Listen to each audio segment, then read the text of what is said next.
Ito, tropical deforestation demand for trees. As you can see, millions of hectares nandun, millions of hectares. We're talking about 2,000 millions of hectares noong 1985. Of course, mataas noon. Pero dahil dumadami at dumadami ngayon ang nagkakaroon ng trees, ang supply is becoming lower and lower hanggang sa wala na, di ba? And the demand, of course, the price is going up. Alam niyo na po yun. Hindi ko na dapat i-explain. Are you sure? Okay. Bare globe trees, okay. What do we have? What are they planting in Kenya? Alright. In order to be able for you guys to know saan nanggagaling yung binibigay nila na ngayon, of course, for the year 2010, they're giving 15%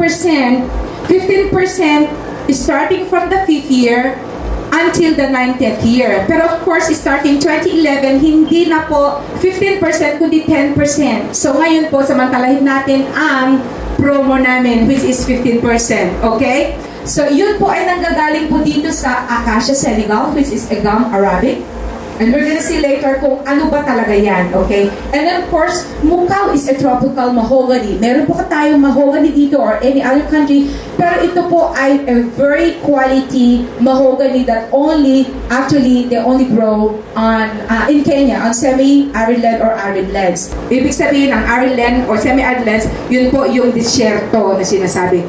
Forest experts have chosen this combination of trees to ensure high profit in early stage and even a greater return in the 20th year. So it took them some time in order for them to, ano kaya ang trees ang dapat natin, para mag-gain? Because there's a lot of trees na pinagpilian nila until they have to come up with these 2 trees na alam nila na talagang profit-making trees later on. Average CO2, carbon dioxide capture is 0.5 tons per tree in their lifespan. So, ibig pong sabihin, talagang malaking bagay po sa ating environment, lalo-lalo po sa ating mga, di ba, smoke and everything. Alam niyo na po kung ano talaga ang ibig sabihin ng trees sa ating kapaligiran. Okay, bare globe trees. Ito po yung sinasabi na Acacia, Gum Arabic po na sinasabi. Ito po, used extensively in food and printed material, okay? As well as pharmaceutical industry as an emulsifier, in non-alcoholic beverages and stabilizer, foaming beer dairy products, binders of encapsulation. Hindi po ako expert dyan, pero as far as I'm concerned, alam na po natin na marami po talaga ang nitutulong yan. Kaya itong Acacia Senegal is a really valuable tree that can actually be used, it can be actually harvested on the 5th year. Pero, ayun, grows well in hot and dry areas and the lifespan is 30 to 35 years. Ayun, aabot po ng ganong years. Pero in the 5th year, as what I said, pwede na po silang ma-harvest para man po pwede nating pagkakitaan and they're going to use those for the 5th and the 19th year na ibibigay sa mga ating mga investors. And then, bare globe trees. Ito po yung Mukau tree. Tingnan mo, 5 years old. Ang laki-laki na. How much more if this gonna be 20 years old? Diba? It's gonna be a money-generating tree already. So, which is called Mukau because, of course, in Kenya, yun ang parang pinaka-local name of mahogany sa kanila, Mukau. It says there, Kenya mahogany tree suitable for furniture, flooring, door, windows, and frames. Of course, it's a very valuable and very, very durable. Ayun, ang tawag doon, durable. Yun ang pinaka-the best. Local tree species that grows well in arid environments. Ayan, kaya sinasabi, pwede ba dito sa Pilipinas? Well, for your information po, as what it says right there, in arid environments only. Para lang sa isang disyerto, hindi pwede po dito sa Pilipinas. So, napag-aralan po talaga nila yun. So, that's the best that they can actually plant there. Commercial lifespan is 15 to 20 years. Pero para bang maging safe po ang bare globe, we are saying about 20 years para maging mas okay, di ba? So 20 years yung pangako po namin that they're going to give the profit which is 11.5 or dahil yung sinabi po namin kanina, so it's gonna be 10 times, di ba? When it comes to person, it's gonna be 1,000%. Okay? Biological growth, 30 to 40 years. Pero bakit na pa natin antayin ang 30 to 40 years kung andun hanggang doon na lang yung kanyang size, di ba? And yun pa po, ang maganda dyan, kung sakali man po na, in every 1 tree po kasi na i-ano nila, they're going to plant 2 more trees. Kaya sabihin na lang, paano kung namatay? Paano kung biglang ganito, ganyan? Diba? You don't have to worry about that. Kasi in every 1 tree po na they have to guarantee na merong nakatanim na 2 pa. So we don't have to worry about kung namatay or kinain po ng mga pest o mga diba? So we don't have to worry about those risks. Okay, profit calculations on trees. Alright, eto na tayo ngayon. Of course, everybody likes that. Okay, for a 1 Better Globe tree is 15 euros. That's equivalent to 900 po. So ngayon, bakit 1,000 po ang kinukuha ko in every investor, in every buyer? Kasi po kanina, as what was being explained here, okay, nakalagay po dito, it's either kung sino po yung naglapit sa akin, or it's either Rotary or whatever, automatically, I wanted to make sure that they'll be given 10% right away. Pinaglaban ko po yan. Kasi whether you like it or not, the value of the tree is 15 euros. So it's equivalent to 900 pesos. So dun po mapupunta talaga. So it either goes to a certain individual or the Rotary. So whoever's gonna be, whatever's gonna be the agreement, so they're gonna get the 100 pesos.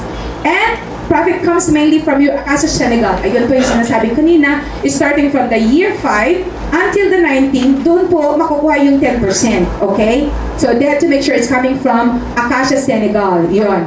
And then, the Mukau, ayun. Bago po ano yung Mukau, bago po nila i-sell po yun, of course. Ika-cut nila yun, di ba? And if you pre-sell or whatever they're gonna do, they're gonna take it to the manufacturing company or whatever, just to make sure po na talagang ma-accommodate talaga nila what they have promised, which is 10 times the amount of money being invested. Doon po manggagaling doon sa Mukau tree. So yun po, considering yung naibigay na 10% coming from the 5th year plus yung mismong 10 times dito, that's equivalent to 1,150% or equivalent to 11.5 times kung ano po mismo ang perang na-invest as initial start. So, minus the purchase cost, which is only 15 euros, that's equivalent to 1 tree.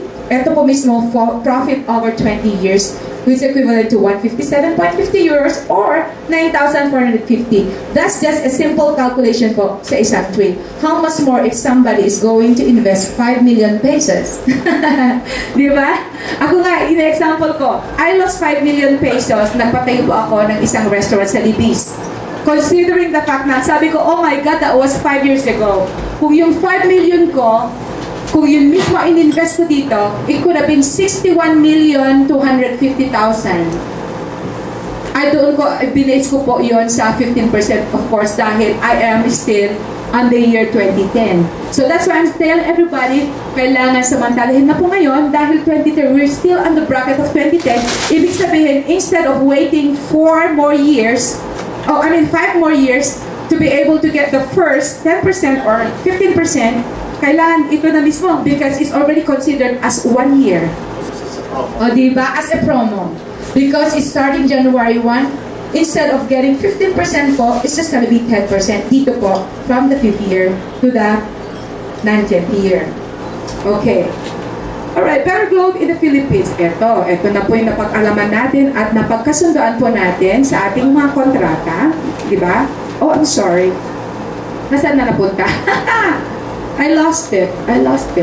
Okay. So, I can all deliver without the... So, yun po nasabi kanina, in every 1 tree is 900, which is equivalent to 1 euro. And of course, automatically, 1 euro is going to be presented by Better Globe to Rotary or whoever else is going to be in charge for the tree planting later is either going to be the UP, Los Baños, right? To be in charge of planting trees or Ligarda kasi Ligarda is also involved in tree planting. So, depende po later on kung ano pong mapagkasundaan natin, saan ba mapupunta yung 1 euro na yun. And 1 euro can actually give us 1 tree or 6 trees. Depende po kung magkano ang price po later on ng mga seedlings po dito sa Pilipinas.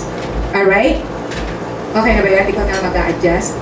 And if you have, while waiting for that, because that's the last part actually. So while waiting for that, if you have any question, Tagalog and Ilocano lang po ang available. Hindi po ako marunong mag-Bicolano. So, if you have any question, you can actually give them now. And Mr. Pagaspas, Ayun, binigyan kita na ha? Mr. Pagaspas is going to explain you more.